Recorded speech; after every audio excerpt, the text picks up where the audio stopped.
With the release date for Avengers Infinity War right around the corner, a whole bunch of theories about the movie's main plot devices, the Infinity Stones, have been popping up all over the place. I mean, we've heard people talking about stuff like what order Thanos gets the stones in, what all's actually going to happen when he does get them all, or even if he gets them all in this movie, which never really made any sense to me, considering that this movie always felt like Thanos was going to complete the gauntlet by the time the credits roll, but whatever, maybe that's just me. Now, if you've seen the Infinity Stone location video I did a while back, you should pretty much be all caught up with where all these things are, and if you're not, I'll put a link in the description, you can check it out whenever you want. But as it turns out, my theory in that video that Hela has the Soul Stone was wrong.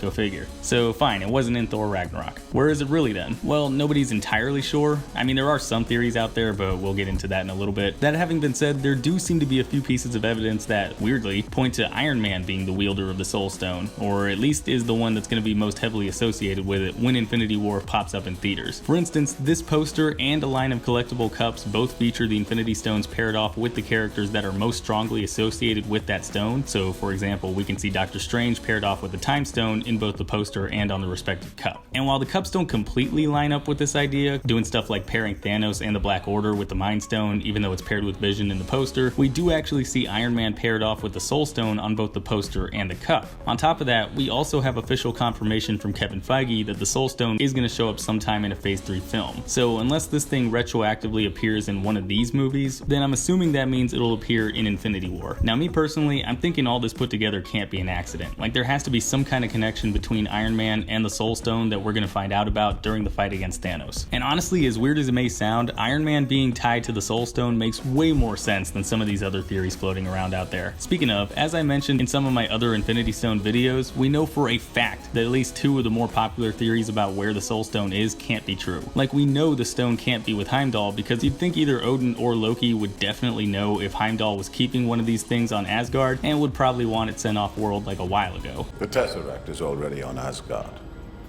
It is not wise to keep two Infinity Stones so close together. And sure, you could argue that Heimdall having the stone is the reason why Odin left the Tesseract on Earth to later be found by the Red Skull in the first Avenger. Great job, dude. But even then, why would Odin keep both Infinity Stones on Asgard after the cube's brought back in the Avengers? And everybody always loves to mention Heimdall's eye color like, oh, his eyes are orange, it must mean he's wielding the Soul Stone. But here's the thing, different color eyes mean nothing, as I mentioned with examples in my other Infinity Stone videos. And on top of that, how would Thanos not notice the stone when he attacks the Asgardians? There wouldn't be such a huge mystery surrounding it or a big race to find the stone if it's literally sitting right in Thanos' face the whole time. And as for anybody who wants to argue, well, maybe he just doesn't notice it. Come on, dude. Come on. He managed to track down the Tesseract after Asgard was destroyed. I'm pretty sure he could figure out if Heimdall has the Soul Stone. And despite what some people may think, we also know the stone can't be in Wakanda for a couple different reasons. I know the place is pretty mystical and all, with all those trips to the ancestral plane and heart-shaped herbs scattered throughout the movie, and a lot of that stuff could be explained away by saying that there's an Infinity Stone somewhere in Wakanda, like where that vibranium meteorite landed, but according to director Ryan Coogler, when asked by IGN, the Soul Stone is definitely not involved in Wakanda's or the Black Panther's history. He stated, I love the Infinity Stones as much as any comic book fan, it's just Wakanda already has its thing, which is vibranium. For us, that was special enough, so to throw in something like another special thing didn't feel right. It felt like we should stick with our one MacGuffin for the country and explore that, let that be the one important thing because, frankly, we didn't need to have another piece like that. Marvel Studios never really was interested in putting a stone in there either. And on top of that, you know, there's the fact that everything mystical about Black Panther was literally said in the movie to be just because of the vibranium leaching into the soil and not because of some magic rock from the far reaches of space. So,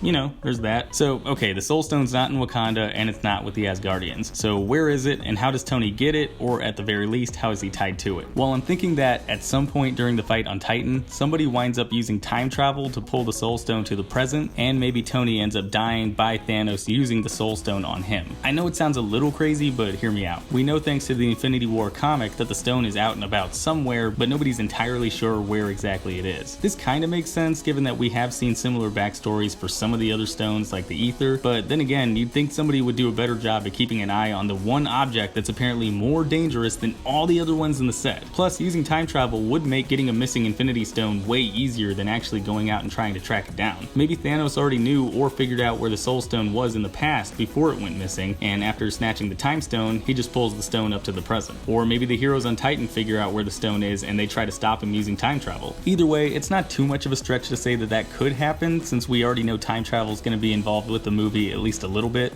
Went forward in time to see all the possible outcomes.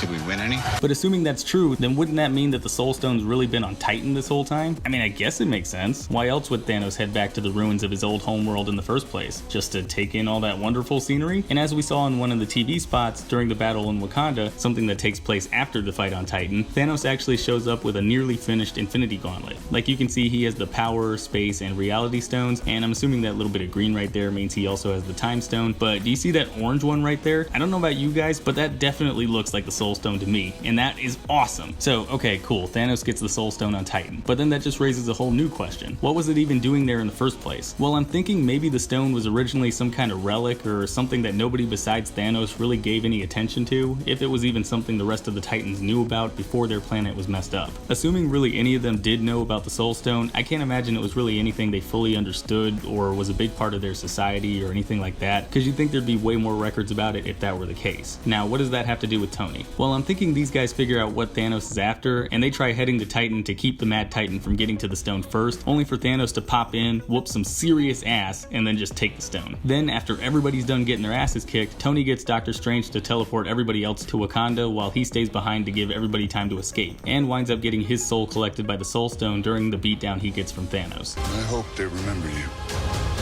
We know based on set descriptions and the footage we've seen so far that most of the other heroes on Titan wind up on Earth during the Wakanda invasion, so obviously Thanos doesn't kill everybody, and it would obviously be a huge gut punch watching Robert Downey Jr. finally kick the bucket, even though he's been saying he wants to retire from the Tony Stark character for a little while now. Seriously though, assuming this is true, Tony sacrificing himself would also be a great throwback to his argument with Captain America during the Avengers. You're not the guy to make the sacrifice play, to lay down on a wire and let the other guy crawl over you. I think I would just cut the wire.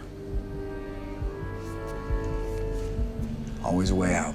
And would be an equally great reminder of how far he's come over the course of his superhero career. So just to sum everything up, I think the Soul Stone's on Titan, just way back in the past. Thanos wants to go there in the present to use the Time Stone to get it, and somebody has to sacrifice themselves to let everybody else on Titan escape back to Earth, which is where Tony's part of the Infinity War seemingly comes to an end. I say seemingly because you never know, we could see Robert Downey Jr. come back as an entirely different version of Tony, or this Tony just comes back to life during Avengers 4, or something like that. But anyways guys, that's my take on how Iron Man's tied to the Soul Stone during Infinity War. If you guys agreed with anything I said in this video, or if you have your own theories you want to throw out there, then go ahead and let me know in the comments down below. Otherwise, I will see you all next time.